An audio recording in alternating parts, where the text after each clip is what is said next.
Welcome to the Subjective Professor podcast, where we reject coercion and hypocrisy. It's Friday, May 23rd, 2025, episode 395, The Appeal of the Underdog, Hope and Justice. I was watching Ford versus Ferrari, and I really do enjoy the actors. I think Christian Bale is one of my favorite actors that I like to watch because he really gets into the role uh, so much. Anyway, so my wife w watched it. She liked it as well, and she is definitely not a sports movie geek. But she liked it. And so I was halfway through. So she told me she liked it. And so I was watching it, in my breaks at school. And so I got halfway through it and I was thinking, wow, I really like this movie. And I realized that it was an underdog movie. In other words, it was a David and Goliath kind of movie. And the very next day at school, we were talking about David and Goliath, the Bible's underdog story, and basically, at least in the United States, when you say David versus Goliath, it's the underdog theme. And it turns out that there is something called the underdog effect. Um, I did a little search and I saw that there was this Vox article, The Science of Why We Love to Root for Underdogs by Joseph Stromberg back in 2015. And it seems that he wrote his article based on a master's thesis from 2005 entitled The Underdog Effect: Definition, Limitation, and Motivations. Why do we support those at a competitive disadvantage? By Nadav Goldschmied. I found the original master's thesis and it is a thesis, and I read the abstract, and that's how I realized that, oh, this Vox article must have taken it from this master's thesis. Uh, Well, I read the abstract, but and that's how I realized it was probably based on that. But in the Vox article, it does say that in one study, 88.1% of people surveyed root for the underdog in a fictional basketball scenario. But then it changes depending on what happens. If the favored team lost three games and are on the verge of elimination, then the allegiance switches 50% of the time. And the Vox article discusses different theories as to why people root for underdogs. Um, and then I did a little bit more research, and it turns out that there is an article from Psychology Today. Why do we love underdog stories? Psychology Weighs In by Matt Johnson, January 28th, 2021. And I quote, the underdog story is one of the most classic storylines with a universal appeal, reliably driving feelings of empathy. They tap into the qualities we like best about ourselves and find most admirable in others. We love underdog stories because we feel like they need us. It creates that gravitational bond between us and the underdog because we love to feel needed as social creatures. Studies have shown that the literal act of witnessing an underdog story gives us hope. The impact of experiencing the protagonist's ascendance fills us with a newfound sense of hope. And this isn't a fleeting feeling. We carry this feeling with us several days after it's over. I continue, or the article continues, the underdog story is also rooted in the American dream.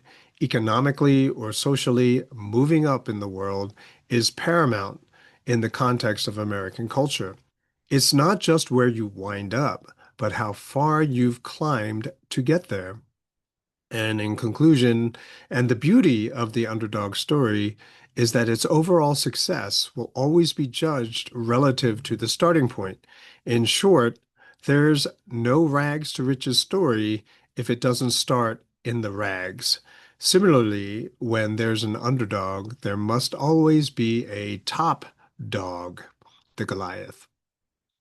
Then there's another article I saw, The Eternal Appeal of the Underdog, a Psychologist Explains. Dr. Emily O'Leary, July 15th, 2023. Uh, there were lots of things in the article, but I just focused in on a couple of things. The sense of justice. From an early age, we are conditioned to support those who need it most, and so come to view underdogs as those who have been disadvantaged.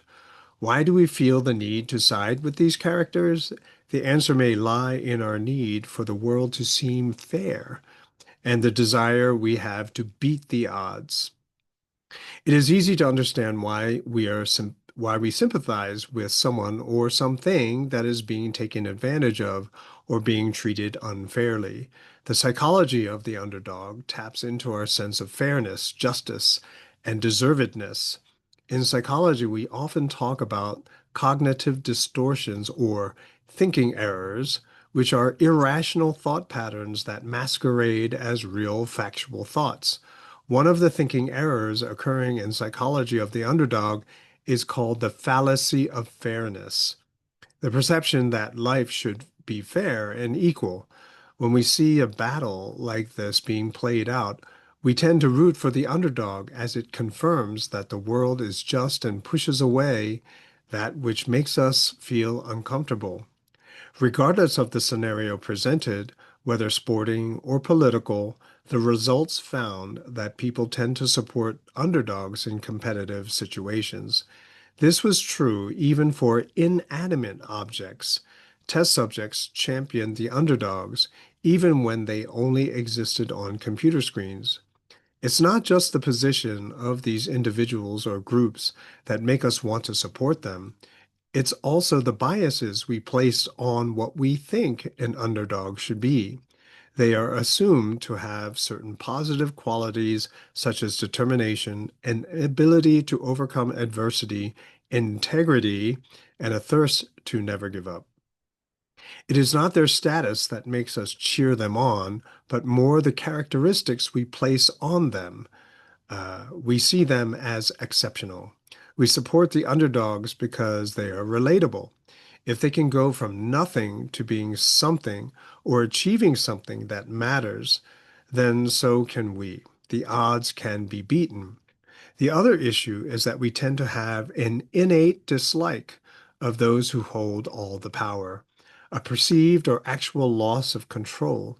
If we reflect on our lives, there are many things we do not have control over because others seem to hold all the power. Work, your mortgage, and even the government. We have an innate drive that wants to challenge authority. We like the perception that authority or those in control can be challenged and beaten. The Davids of this world show us that this can be done.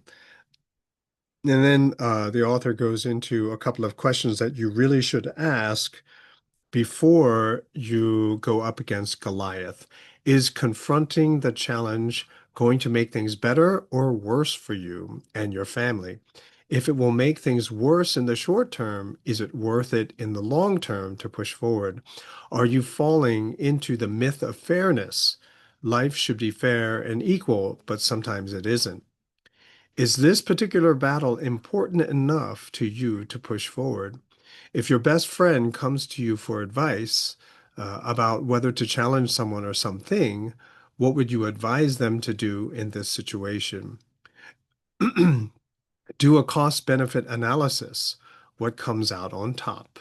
Uh, and that pretty much are the three examples or three different articles that were talking about this David and Goliath, the underdog mentality.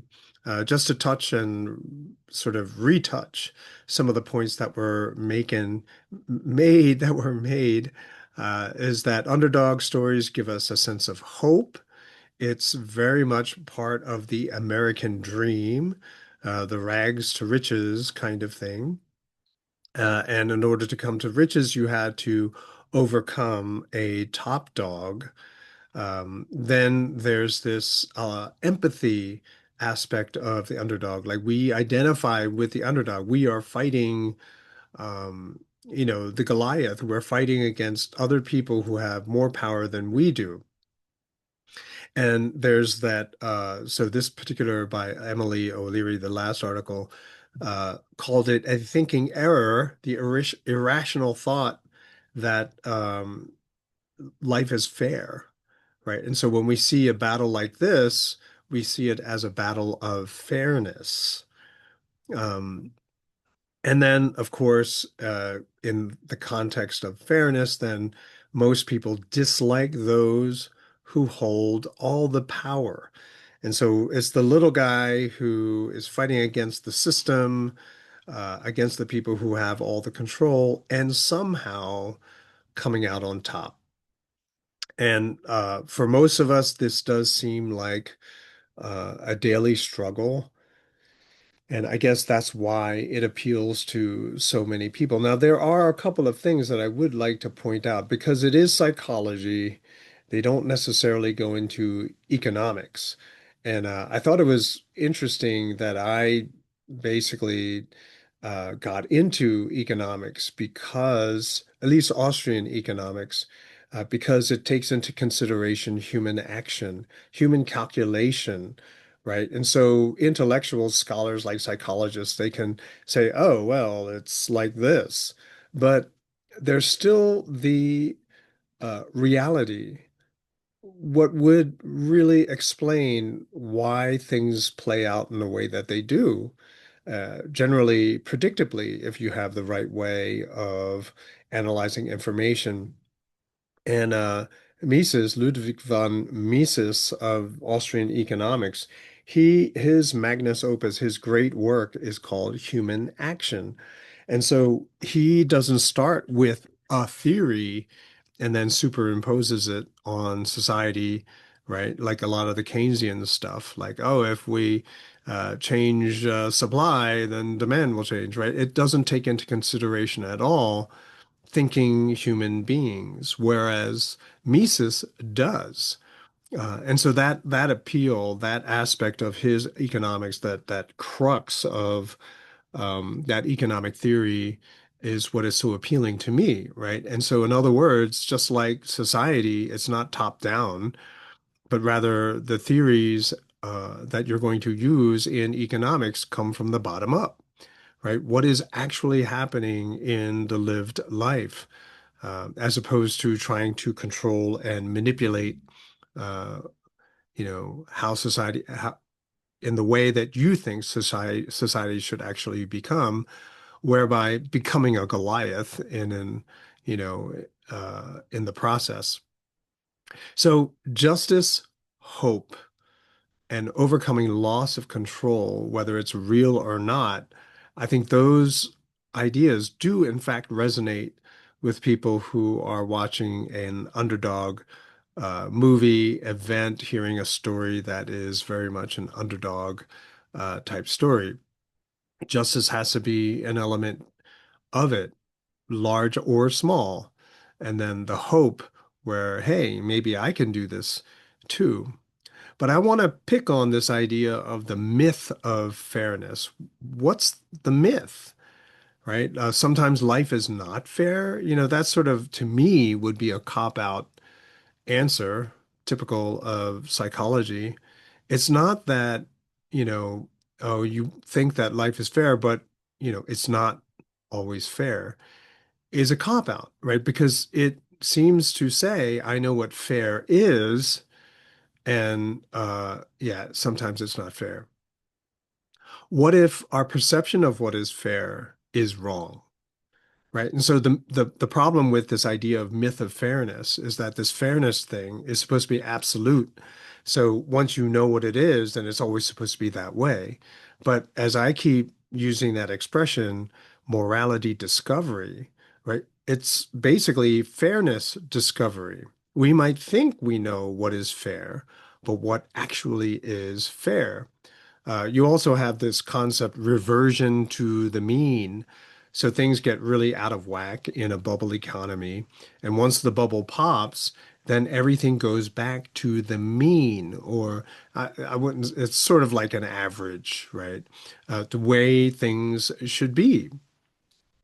And so this idea of reversion to the mean is an idea which affirms fairness, right? But it sometimes it takes a long time for things to return to fairness. In other words, so I don't think the fairness idea is a myth. It's just that our time horizons may not necessarily be realistic, or what our expectation is not actually fair, right? And so, uh, for my part, I'm always about morality discovery, like what is in fact moral. And I don't really have a timeline, right? Because it doesn't matter to me, um, whether I'm treated fairly or if things turn out fairly, but rather that it exists and that eventually it will always return there. Whether I'm alive when it does or not is besides the point, because that is what is true. That is what is fair. That is what is just. And the hope is that it would return to that. If in my children's lifetime, then that's what I'm going to teach my kids is justice. And so live for that justice. One day it will return to that level of justice. What exactly does it look like? We don't know because it's something in the future, and it may take a different form, but it will be there. And to ensure that you are going to be on the side that is just, you have to live according to good principles, life principles, like don't do anything that's hypocritical. Don't use force to get your way, right? And so these ideas will be a good guide that will help you to discover what is in fact fair, right? And so you don't have to cope with disappointment by saying, well, sometimes life isn't fair. No, what I always say is, well, how do you know that that's what was supposed to happen, right? Maybe you have false expectations. And so now you have to reset your perspective. You have to reset uh, your evaluation of your options, of trying to figure out what are, in fact, your options. Maybe you're missing something. And so this whole process of trial and error, right? People trying things and then failing provides valuable information, at least to inform the same person for their next try, or uh, helps other people calculate risk, uh, calculate um, payoff, cost benefit analysis, as was mentioned earlier, right? And so it provides us valuable information for making more choices, whether I'm the person who failed or it's other people who are watching me fail. It's always providing information.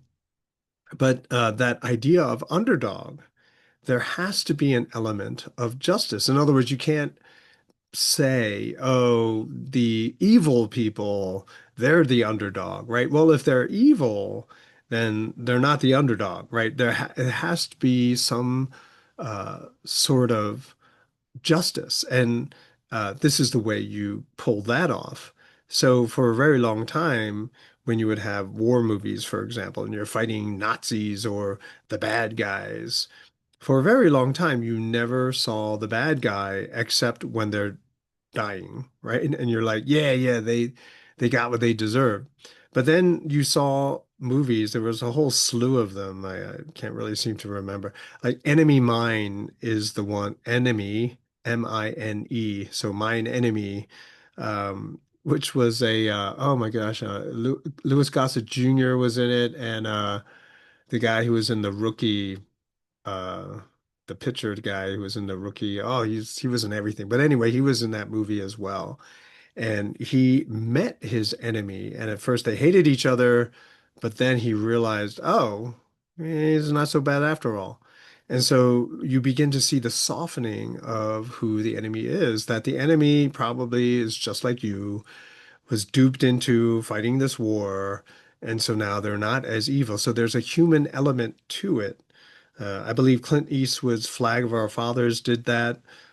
We see Joyeux Noel, the World War I movie. And you see other things where people who are supposed to be straight up evil, when you take a close look and see the world through their eyes, they are not the evil people that you thought they were, right? And so that's how you bring justice, even in a situation like that, that people on both sides of a conflict have misinformation that they have to deal with. And so that's the hope. The hope is that we can achieve justice and perhaps maybe even achieve justice without death and violence, right? So, uh,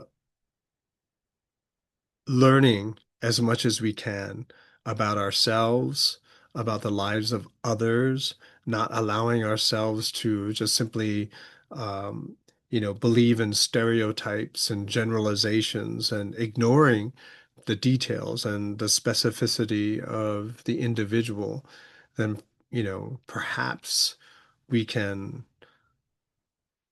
actualize or bring into reality the hope that we have for a better future, if not for ourselves, then for our kids. Anyway, just long-winded thoughts about the Underdog movie and why it has so much appeal. Because once I realized Ford versus Ferrari was an underdog movie, I mean, I should have realized it. It's in the title, right? But once I realized, I knew that I was at least going to have a favorable reaction to it. Um, but that's why, right? There's that hope that justice will prevail, and that even the Goliath or the opposition to the protagonist, that person may also grow as well. And there's that one scene in in Ford versus Ferrari, where the CEO of the Ferrari company tips his hat, right? And that's when you're like, ah, see, he's not totally bad, but he acknowledges a job well done. And that's what's so cool about justice is everyone sees it and everyone is able to grow as a result of experiencing it. That's it for this episode. I hope you have a fantastic Memorial Day weekend. Talk to you next time.